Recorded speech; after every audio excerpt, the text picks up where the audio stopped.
नमस्कार, पंजाब केसरी टीवी में आपका स्वागत है। और इस समय हम रोहतक PGIMS में खड़े हैं, जहां पर MBBS स्टूडेंट पिछले लगभग 50-52 दिनों से अपनी स्ट्राइक पर चले हुए हैं, बॉन्ड पॉलिसी का विरोध कर रहे हैं। और सबसे बड़ी बात, इन छात्रों ने हमें कुछ वीडियोस भेजी और उन वीडियोस में अगर हम हॉस्टल और इंस्टीट्यूट की जो क्लासेस हैं उनके दीवारों के, खिड़कियों के, बाथरूम के अगर हालात देखें तो सोचने पर मजबूर हो जाएंगे।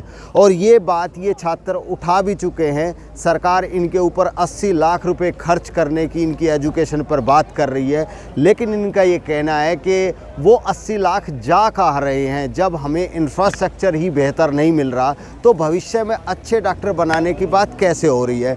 तो आप पहले तो ये देखें कि लगभग 51-52 दिन से ये लोग स्ट्राइक पर बैठे हुए हैं और इनकी स्ट्राइक चल रही है। और आप ये देखें कि अपनी जो स्ट्राइक को लेकर के इन लोगों ने अपने पोस्टर बैनर तैयार कर रहे हैं। तो कहीं ना कहीं दिक्कतों का सामना इन लोगों को करना पड़ रहा है। और इस ठंड के मौसम में बिल्कुल खुले आसमान के नीचे ये स्ट्राइक चल रही है।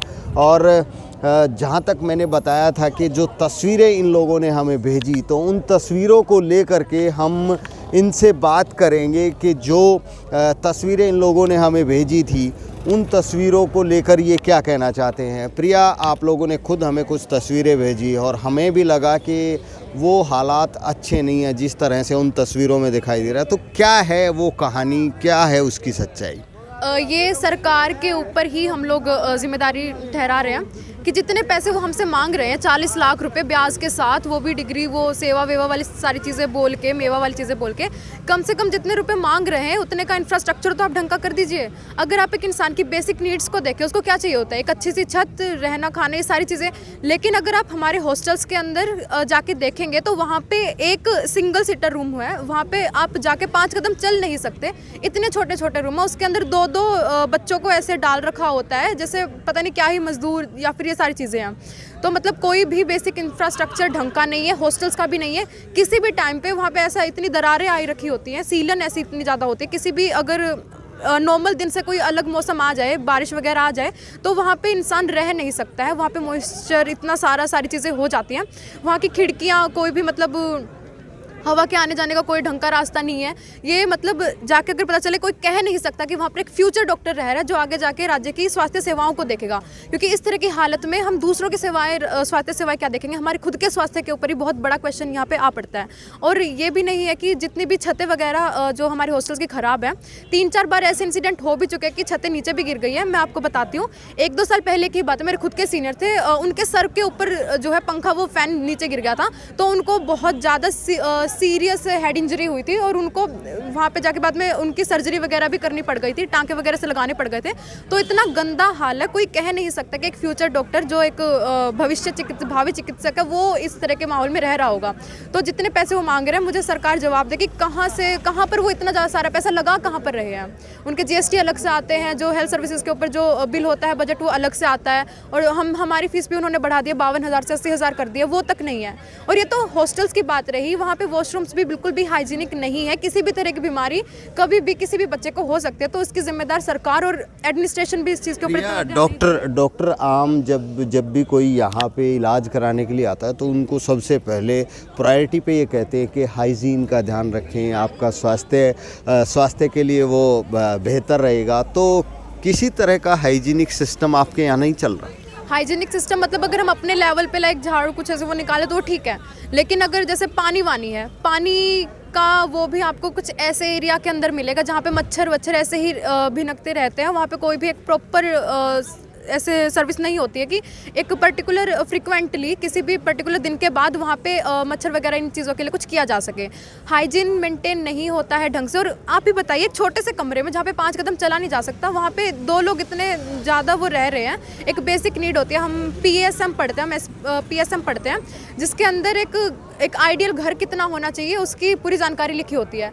उन सारे वो चीज़ें हमें पढ़ाई तो जा रही हैं, लेकिन जो हमारी एडमिनिस्ट्रेशन या फिर जो गवर्नमेंट है वो खुद उनके ऊपर इम्प्लीमेंट कर नहीं रही है। अगर 2 इंसान किसी कमरे में रह रहे हैं तो उसका एक पर्टिकुलर वो होता है, विड्थ होता है, ब्रेथ होता है, वो उस क्राइटेरिया को भी यहाँ के हॉस्टल्स के रूम पूरा नहीं कर पा रहे। एक सिंगल बंदे के लिए भी रहना वहाँ पे मुश्किल होता है, एक ही अलमीरा के अंदर 2-2 लोगों के सामान। और ये तो बात रही हॉस्टल्स की। अगर हम लोग हमारे जहाँ पे हम लोग पढ़ रहे हैं जहाँ पे हमारे LT जो पुराने LT LT1 वगैरह और साथ में जो हमारी बायोकेम लैब्स हैं वहाँ के भी वॉशरूम्स हाइजीनिक नहीं है।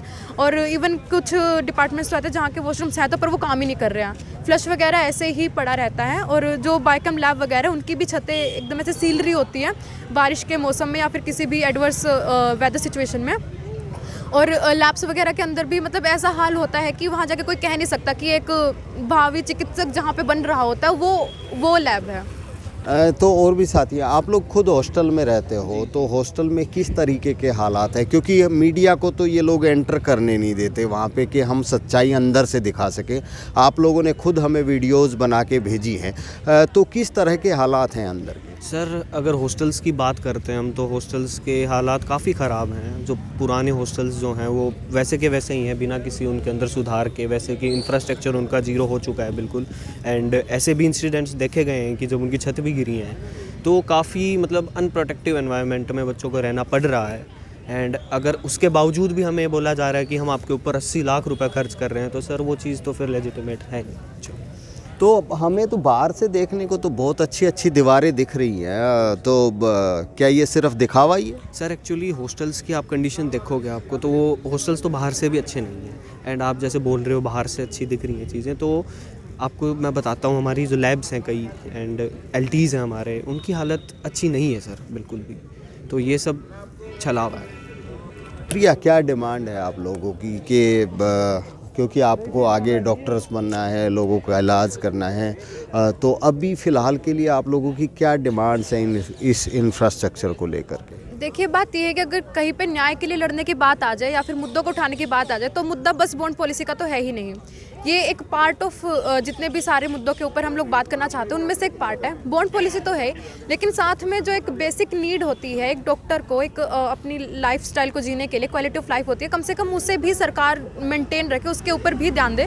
क्योंकि आगे जाके अगर हमें इस तरह की सिचुएशन में रखा जा रहा है तो आप हमसे उम्मीद नहीं रख सकते कि आगे जाके हम लोग पेशेंट को एक ऑनेस्ट व्यू देंगे, क्योंकि हम खुद उस तरह की सिचुएशन में रह रहे हैं। तो हम लोग पेशेंट को एक ऑनेस्ट व्यू नहीं दे सकते। तो इसलिए इंफ्रास्ट्रक्चर के ऊपर एक क्वालिटी ऑफ लाइफ जो डॉक्टर की होती है उसके ऊपर भी ध्यान दिया जाए, कम से कम बेसिक नीड्स को पूरा किया जाए। कम से कम हॉस्टल, क्योंकि यहाँ पे है बहुत जगह है बनाने के लिए, तो एक हॉस्टल अगर अलग से बन भी जाए जिसके अंदर एक्स्ट्रा बच्चों को एकोमोडेट किया जा सकता है, ना कि एक ही कैपेसिटी। क्योंकि 1960 में यहाँ पे तकरीबन 100 इतने बच्चों का सिलेक्शन होता था, लेकिन 1960 से जो हॉस्टल है जो कैपेसिटी है वो उतनी ही है। आगे जाके नंबर ऑफ स्टूडेंट्स जो है यहाँ पे सिलेक्शन वो बढ़ गया, अब 250 तक पे बात आ गई है। तो कैपेसिटी उतनी ही है, नंबर ऑफ बच्चे बढ़ रहे हैं और इसके आगे एडमिनिस्ट्रेशन कुछ कर भी नहीं रही है। तो इसलिए इतनी सारी असुविधाओं का बच्चों को सामना करना पड़ रहा है। सरकार को इसके ऊपर ध्यान देना चाहिए कि 40 लाख अगर वो मांग रहे हैं जो बिल्कुल जायज़ है नहीं, कम से कम उस तरह की सुविधा है कुछ कहने लायक तो बच्चे की किस बेस के ऊपर वो 40 लाख मांग रहे हैं। तो आप लोगों की फ़ीस किस तरीके से इंक्रीज़ की गई थी? सर फीस का एक्चुअली कोई ऐसा बेसिक इन्होंने बताया नहीं। इन्होंने बस जो एक साल में 52,000 से 80,000 रुपये इन्होंने फ़ीस बढ़ा दी थी अचानक से। एंड उस फीस के अंदर भी हर साल 10% का इंक्रीमेंट कर रहे हैं।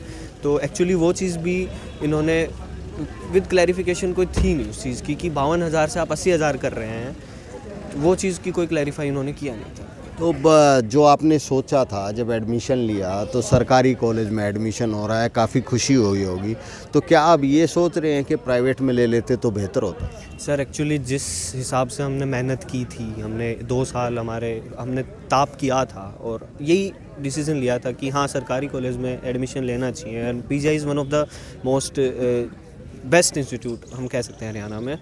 लेकिन जिस हिसाब से यहाँ आके मतलब जैसे बॉन्ड पॉलिसी आ गई है और भी चीज़ें हमारे सामने रखी गई हैं, तो वो चीज़ें क्लैरिफाई नहीं करती इन चीज़ों को जो हमने सोचा था, जिस हिसाब से हम मेहनत करके आए थे, जिस एक सरकारी वर्ड का जो मतलब होता है उस चीज़ को इसमें खनन करने की कोशिश कर रहे हैं। तो प्रिया, क्या ये बॉन्ड पॉलिसी की लड़ाई के बाद ये लड़ाई भी चलेगी कि कम से कम सुविधाएं तो बेहतर दे दो? सर ये जितने भी 50 दिन का हमारा एक सॉलिडेरिटी स्ट्रगल और स्ट्रेंथ का जितना भी 50 दिन हमने साथ में बिताए हैं सारी इन सब चीज़ों के साथ मिलके, तो आगे जाके हम लोग जो हमारे अंदर का मुद्दों के खिलाफ आवाज़ उठाने का जो वो रहेगा सीरीज़ रहेगी वो कम नहीं होगी। हम लोग, मैं आपको पहले बता चुकी हूँ कि मुद्दे बहुत होते हैं, बॉन्ड पॉलिसी तो उन मुद्दों में से एक मुद्दा है। तो आगे जाके अगर हमारे साथ कुछ भी अन्याय होता है तो इस चीज़ से हमने ये तो सीख लिया कि चुप रहने से कुछ भी नहीं होता है। जब तक उसके खिलाफ आवाज़ ना उठाई जाए, जब तक इस गूंगी बहरी सरकार एडमिनिस्ट्रेशन को ना बताया जाए कि क्या कमी है, तब तक ये हमारी बातें सुनेंगे भी नहीं। और सुनना ना सुना तो दूसरी बात है, कम से कम अपनी तरफ से बताए तो कि हमें क्या दिक्कतें आ रही हैं। तो आगे जाके भी इन चीज़ों के ऊपर काम होगा, सरकार को इनको बताया जाएगा कि किस तरह से मतलब हमारी बेसिक नीड्स कैसे हनन हो रहा है। और बॉन्ड पॉलिसी तो है ही, हमारी पूरी बेसिक लाइफ का ही हनन करने पे तुली हुई है। तो आपने सुना कि किस तरीके से ये जो भावी डॉक्टर हैं ये अपनी आवाज़ उठा रहे हैं और जिस तरह के हालात इन्होंने बताए, और साथ में आरोप भी लगाया कि सरकार ये तो कह रही है कि 80 लाख रुपए हम आपकी एजुकेशन पे खर्च कर रहे हैं, तो वो 80 लाख जा कहाँ रहा है? क्योंकि जिस तरह के वीडियो इन्होंने हमें भेजे और उन वीडियो के बारे में बताया तो हालात हमें भी ज़्यादा अच्छे दिखाई नहीं दे रहे। खासकर हॉस्टल्स और जो वहाँ के वॉशरूम हैं उनके हालात काफ़ी ख़राब हैं। अब इनका यही कहना है, पहली लड़ाई बॉन्ड पॉलिसी को लेकर है और दूसरी लड़ाई जो होगी वो कम से कम अपनी सुविधाओं को लेकर लड़ी जाएगी। अब वे चुप नहीं रहेंगे और जिन दावों को सरकार कर रही है कम से कम वो दावे पूरे करके दिखाए। रोहतक से मैं दीपक भारद्वाज, पंजाब केसरी टीवी। हमसे जुड़े रहने के लिए हमारे YouTube चैनल को सब्सक्राइब करें और नई वीडियो की नोटिफिकेशन के लिए बेल आइकॉन को दबाएं। अगर आप ये वीडियो Facebook पर देख रहे हैं तो लाइक जरूर करें और ज्यादा से ज्यादा शेयर करें। धन्यवाद।